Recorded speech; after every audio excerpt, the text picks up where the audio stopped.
Tapi aku jamin tadi aku mendengar suara.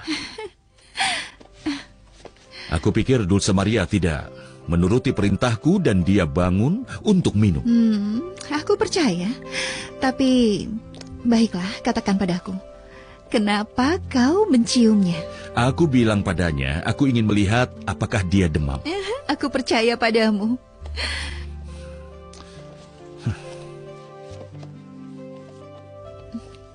Kenapa kau malu menyayangi putrimu? Ya, aku menyayanginya. Tapi itu bukan berarti aku akan memaafkannya. Dia akan mengikuti ujian besok. Jika ujiannya mendapatkan nilai terbaik, apa kau akan mempertimbangkan kemungkinan untuk memaafkan dirinya? Jika ujian putriku adalah yang terbaik, satu-satunya yang dia lakukan hanyalah memenuhi kewajibannya. Dan siapapun yang memenuhi kewajibannya tidak pantas mendapatkan imbalan. Selamat malam. Semua tahu temanya, mulailah mengarang. Ceritakan apa yang terjadi pada cucuku. Sejujurnya,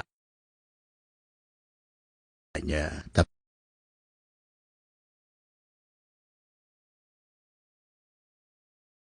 Lebih adil. ya, aku mengerti sudut pandangmu. Karena desakan Tuan Luciano Larios, aku mengizinkan ketiga gadis itu mengikuti ujian hari ini.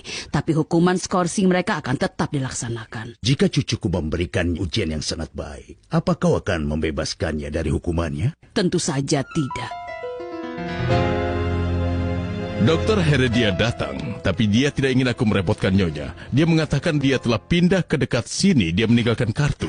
Terima kasih. Aku tidak bisa berhenti memikirkan bonekaku. Aku penasaran tentang ujiannya. Semoga dia baik-baik saja. Dengan begitu akan lebih mudah bagi Luciano untuk mengizinkan kita ke rumah Tuan Adolfo untuk makan malam. Siapa sangka pria yang berpenampilan menakutkan itu bisa berubah begitu banyak. Dia berikan semua kelembutannya pada cucunya. Si kecil adalah buah hati Tuan Adolfo. Aku senang melihat kelompok kaki tangan putriku semakin bertambah.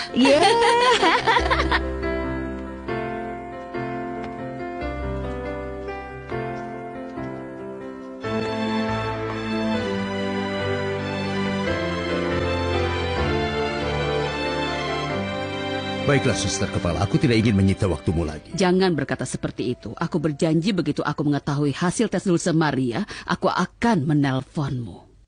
Terima kasih banyak, kau sangat baik. Sama-sama. Aku sangat menghargai kau telah menerimaku. Kejutan. Paulina, kakak. Aku tidak tahu kau sudah kembali ke kota Meksiko. Kau tahu adikku, aku telah keliling dunia. Akhirnya aku mulai merindukan Meksiko tercintaku. Aku senang bertemu denganmu. Ceritakan semuanya nanti. Maaf, izinkan aku memperkenalkanmu. Tuan Adolfo Valle. Ini kakakku Paulina. Ini kakek dari salah satu murid terbaik kami. Senang bertemu denganmu, Tuan Adolfo. Aku yang sangat senang, Nyonya.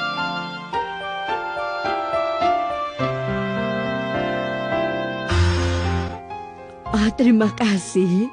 Kau sangat baik. Baiklah, aku permisi dulu. Aku bisa membayangkan, dua saudara yang lama tidak bertemu pasti punya banyak hal untuk dibicarakan. Aku permisi. Semoga harimu menyenangkan, Tuan Adolfo. Terima kasih. Permisi.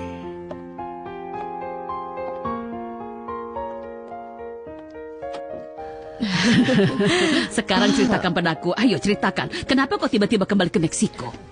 Kau tidak akan percaya. Aku datang untuk merawat cucuku. Kau tahu, aku sangat menyayangi Jimmy. Putriku Morelba harus meninggalkan kota dan dia butuh waktu cukup lama untuk kembali. Jadi aku akan meninggalkan kehidupan duniawiku. Kasinoku. Minum teh pukul 5 sore. Pesta-pesta. Aku akan mendedikasikan diriku menjadi nenek yang penyayang. Maafkan aku, tapi aku tidak bisa membayangkanmu dalam peran itu, Paulina. Bayangkan, menantuku, Jamie Alberto sangat sibuk bekerja. Jadi aku yang akan mengurus Jimmy. Lagi pula aku sangat bahagia karena sekarang putriku dan suaminya sangat bahagia. Iya, setelah kecelakaan Jimmy, Jaime Alberto berhenti menjadi pria yang cemburu. Sekarang ceritakan kabarmu, Lucia. Bagaimana kabarmu di sekolah ini? Akhir kau menelponku, kau hanya bercerita tentang tugasmu sebagai kepala sekolah yang baru. Aku merasa sangat baik di sini, tapi ini pekerjaan yang penuh tanggung jawab. Nasib banyak anak ada di tanganku. Tapi katakan, bagaimana perkembangan masalah kesehatanmu? Lucia sayang, aku tidak suka membicarakan penyakit. Dengar, semboyanku adalah menjalani hidup, menikmati saat ini tanpa memikirkan hari esok. Apa kau sudah menyelesaikan ujianmu, malaikatku? Kepalaku seperti bola sepak yang ditendang. Setelah berpikir dan terus berpikir. Tapi usaha itu sepadan. Merpati kecil bilang kau akan lulus ujian.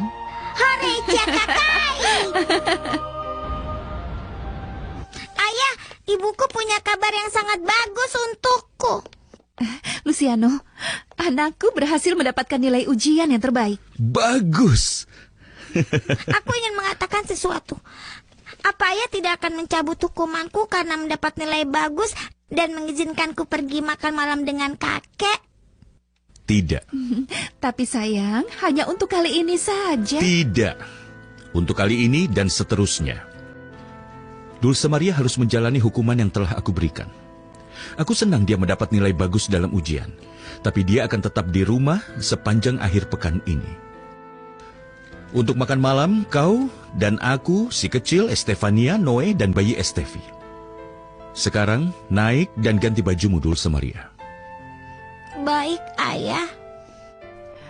Tapi Luciano, Tuan Adolfo mengharapkan kita membawanya. Dia harus terbiasa menghormati perintah yang aku berikan di rumahku dan keputusan yang aku buat. Kenapa kau tidak pertimbangkan pendapatku? Aku mempertimbangkan pendapatmu sebelum memberikan hukuman padanya. Tapi setelah hukuman diberikan, kedua orang tua harus sepakat. Ayahku masih marah padaku, Ciripa. Karena itu aku sangat sedih. Ayahmu yang keras itu terlalu berlebihan, kawan. Terlalu berlebihan. Terima kasih banyak, Suster Kepala. Kau memberiku kabar yang sangat baik. Sampai jumpa. Terima kasih. Silvina. Silvina. Ada apa, Tuan Adolfo? Coba tebak, cucuku lulus ujian dan mendapat nilai tertinggi di seluruh kelompoknya. Aku tidak mengharapkan hal lain dari Dulce Maria. Dia anak yang sangat cerdas. Ya, tentu saja, Silvina. Aku ingin kau menyiapkan makan malam yang enak. Mari kita adakan pesta besar untuk merayakannya. Ya. Dan malam ini, Luciano, Cecilia, Estefania, suaminya Noe, dan cucuku yang sangat pintar akan datang untuk makan malam. Selamat bersenang-senang di rumah Tuan Adolfo. Terima kasih, Silvestre. Ini pertama kalinya Tuan Adolfo mengundang kita makan malam di rumahnya. Dan aku pikir ketika dia melihat datang tanpa Dulce Maria, Dia akan sangat kecewa. Aku tidak berencana untuk menyerah. Berhenti memerasku dan ayo kita pergi.